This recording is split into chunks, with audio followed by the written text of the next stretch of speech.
Out of bound feedback, part 2. If we go out of bounds, you can see that flash of red.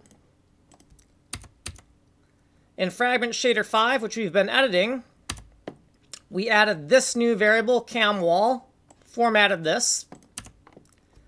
This is the big chunk of code we've added. Camera stress feedback.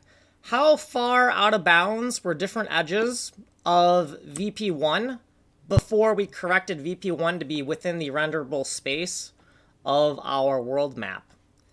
We have the left, top, right, and bottom edges of VP1, or not necessarily the edges of VP1, but we're going to draw around the screen different thicknesses depending on how far out of bounds VP1 was on those respective edges. If VP1 had no corrections, then the edges will have 0 thickness, and we won't render any red pixels.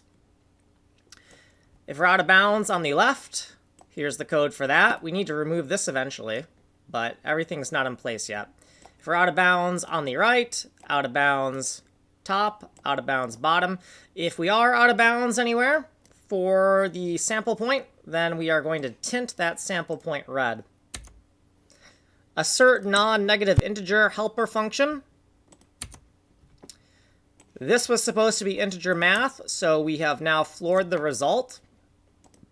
And here's where we went wrong. This code is almost correct, but it's in the wrong goddamn function. It's in the camera pan function. And this should be the left and right edge. This should be the top and bottom edge of VP1. But instead, we're looking at the origin of the camera. And that's why we're not getting the correct results in the shader, because we are measuring the wrong damn thing.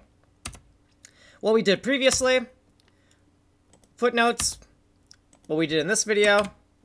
If you want to see a more detailed explanation, you can go to this playlist. You are on this playlist. This has been video 122. Like and subscribe.